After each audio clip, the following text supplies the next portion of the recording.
Hi, Karen. Hi, Paula. Hi, everyone. So here we are again. Yeah, It's Let's Be Clear time.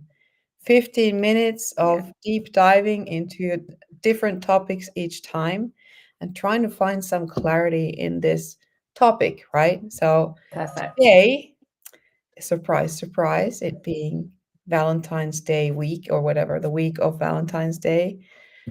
Yeah, we're going to talk about love. Yes.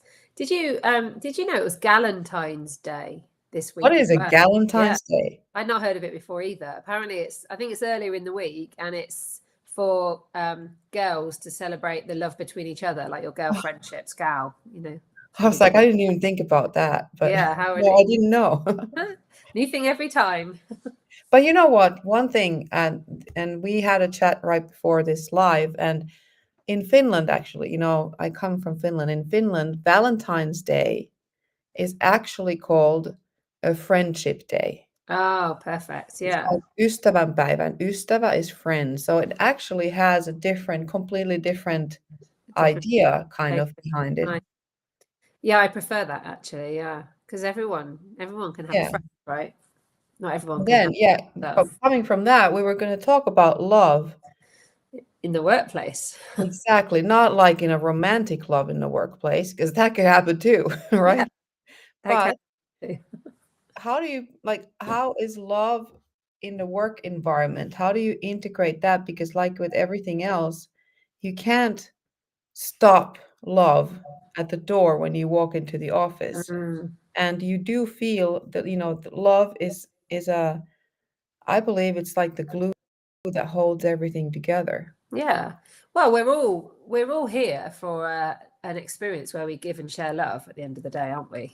As well as other things we want to do. One of our core purposes, I believe, is to give and receive love, share love. So why would you not do it at work in an appropriate way, as well as outside Yeah. of work? Yeah. And we're all in relationship with our colleagues, with our managers, with the people that work for us, with our customers, whatever it is. We're in relationship with all of those people. So there'll be an element, whether it's love or fondness or kindness or friendship, there'll be an element of that with everyone we're in relationship with. So, Yeah, and I well, thought, like, for me at least, a big part of love is caring. yes, You deeply care for someone, and that caring is not only meant for, your family, no, or, that caring goes way beyond a lot of those any borders. There are no boundaries, there are no borders for caring. And so your love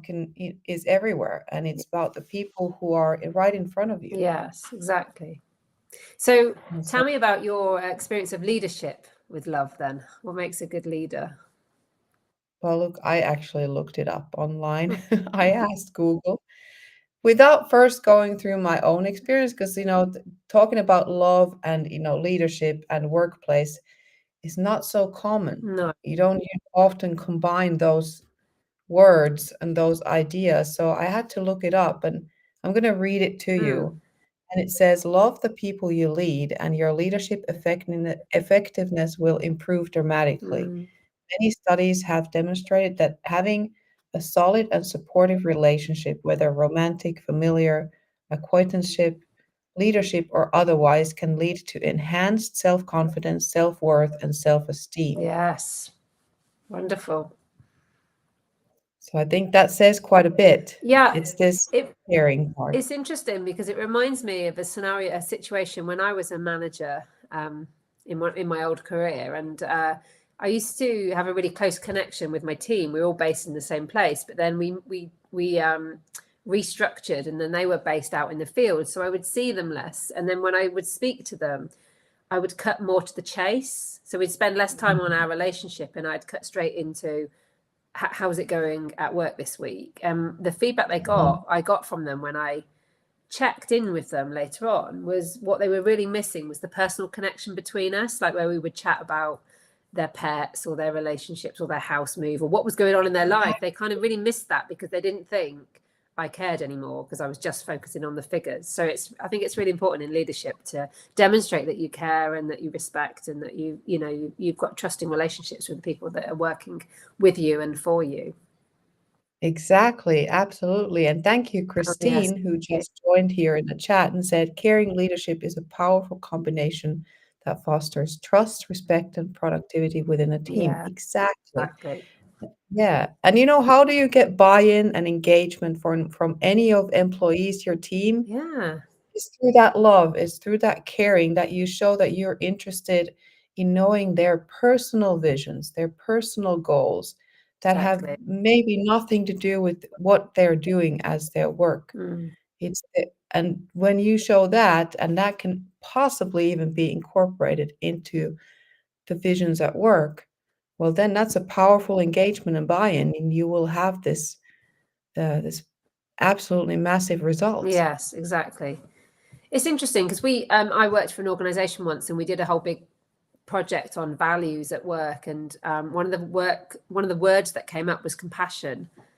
And it Mhm, was that sense of treating everyone with kindness, with love, with compassion, with empathy, respect, and valuing everyone for as an individual for everything they brought to the team and the organization, and acting with compassion in everything that we did. And it was a wonderful quality to be mindful of as you went through your working day.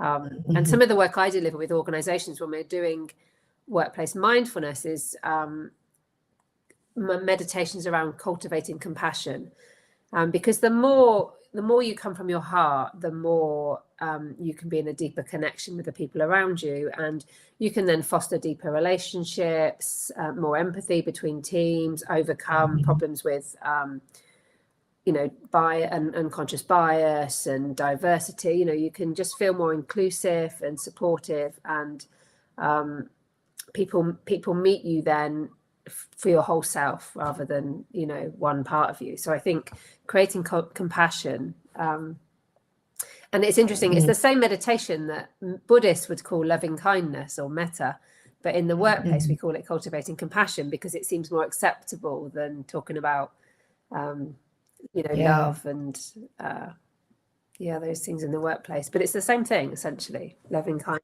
Isn't it funny though, the same thing, and you just use different Yeah, words, and then it's like, "Okay, yeah, I get that." But then if you talk the same thing in another word, they're like, "Oh, no, no, don't think yeah, about that." it's so cool. Thank you so much, Christine, as well, for participating in the conversation. That's really great. Yeah, lovely to see you here. So, Karen, you had something that you said that you wanted to do, like a breathing exercise Yes. that's something. So one of the things that I really love, and I haven't spent a huge amount of time on this, but if you've heard of it, it's called Heart Math. And have you heard of that? No. No. So it's an organization, and they do lots of work and lots of research, and they provide tools to help with mind heart coherence.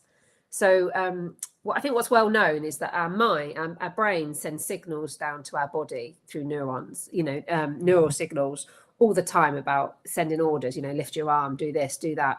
But actually, what the research showed was that our heart sends even more signals than our brain sends to our heart and to our body.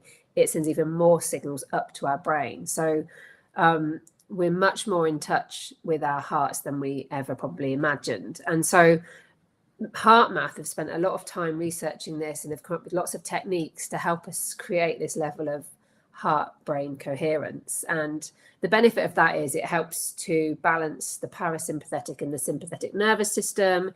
It helps us to when you're feeling stressed and you go into that sort of high stress response where your sympathetic nervous system takes over and hijacks you can't access Mhm. a lot of the high functioning parts of your brain because you're in fight and flight.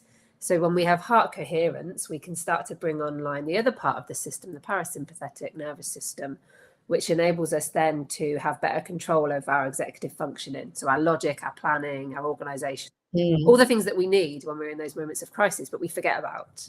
And you know what that brings to mind? It's just very simply, because it's about, let's be clear. For me, that's a clear sign that bringing love to the workplace, being aware of that, because I think a lot of people already do without saying so, but even more compassion and more empathy and understanding and listening will actually help you think better, even logically Yes, and strategically, exactly. and all those things that we think belong to the workplace. Yes. Well, that's just going to enhance all that.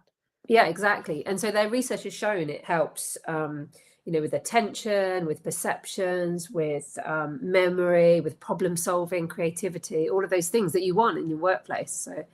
So there's a really simple tool. I mean, there's lots of tools, but the one that I really love is very simple. And you basically just, if you want to do it with me, it's great. It just takes a minute. You basically imagine sending all of your energy, all of your attention down from your mind into your heart. And we talk about the heart space, so right in the center of your chest, not where your actual heart is. And I like to put a hand on it just to remind myself. And then, so you send all of your energy there, all of your attention, but then you also imagine when you breathe that you're breathing from that space. So imagine breathing in and out through your heart space. So just if you want to close your eyes or take a soft downward gaze and just take 3 long, slow, deep breaths, but imagine that breathing coming in and out of your heart. And if you just do that for 3 breaths, That's great. you can start to feel the difference. You should start to feel that you're breathing more deeply, more calmly, your parasympathetic nervous system switched on, and it's starting to calm you down, but it's also bringing into line your brain and your heart. And then when you make decisions, you move forward in your day, you're doing it from a place of greater wisdom and connected. Yeah. Yeah, it's really cool. Oh, I totally get that. I also do that in my coaching. The first thing I usually ever do with anyone is the breathing part Well, there because you go.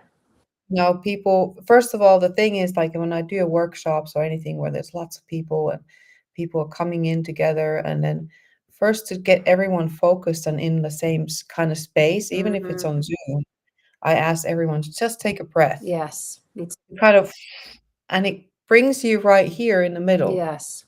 It does. And I haven't known about this, like the, that being the thing, but that's kind of like been automatically Yes. what I've implemented. And I ask Wonderful. people to also implement that into their lives on a regular basis, like daily. Take one breath. Yeah. Like all, if you've never done anything, taking one conscious breath a day is going to make a big Yes, difference. exactly. Yeah. And really Yeah. powerful if you can root that into your heart as well. So in the Heart Math Institute, they've got lots of other tools like that just take a few moments and can really just change your energy levels, change your vibration, change your state of mind and your sort of sense of well-being, but also just where you are. So if you're feeling depressed or low or angry or uncomfortable for some reason, just doing that can just bring you back into a more state of balance, which obviously is what you want at work. And then you can. Well, yeah. And I think it's missing in a lot of places. And thank you, Christine. I'm going to highlight this again. She's great. She's here with Yeah, us. I love this topic. Breathing techniques set our moods daily. yeah, Exactly. exactly. Seems so That's simple, but so powerful. yeah, they are. I mean, the simplest thing, because we have to breathe anyway, right? Yeah, So, it's just bringing a bit of consciousness to it. Yeah, it makes such a difference. yeah. And what a difference, talking about clarity and everything is what a difference it does in your mind, in your heart for the clarity of things when Yeah. you're able to just like, okay, let's just breathe.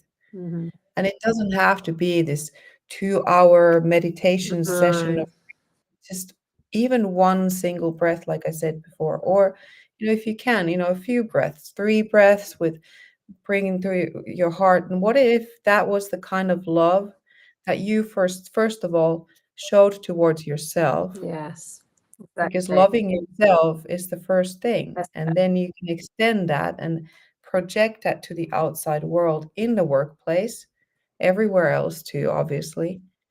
But I yeah, think in the workplace, it just goes forgotten. It's like, I exactly. don't know. If you think about all the times when you've been at work and like maybe you're having a conversation with someone and the person you're with says something and then you respond almost automatically, you just feel like you've got to fill that gap. And sometimes then you're like, oh, that I didn't say the right tone of voice, or I didn't use the right language, or it seems like I've not listened to them, or it seems like I'm not responding in the right way. So if you just take that one deep breath and focus in on your heart before you respond, they won't even notice, right?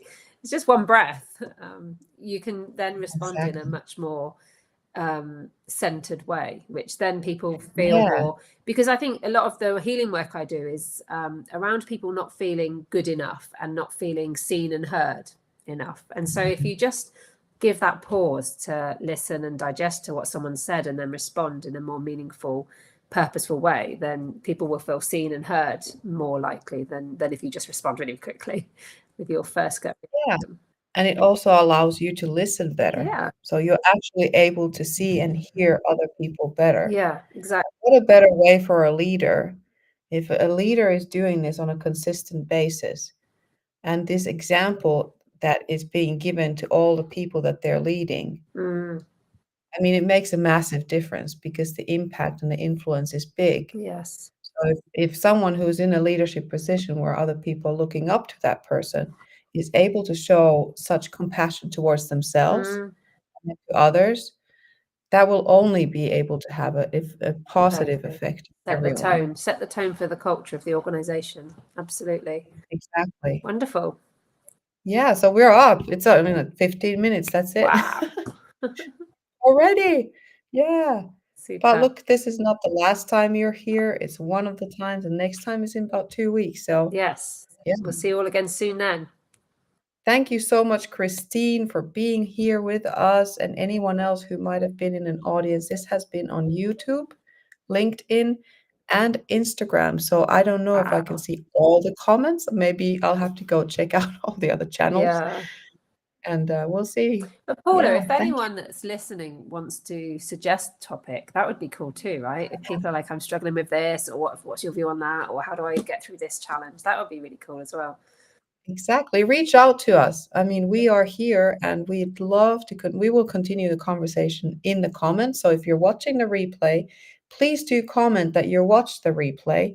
And, you know, whatever it is that comes out of your heart, out of love, put it in the comments. And so we will continue there.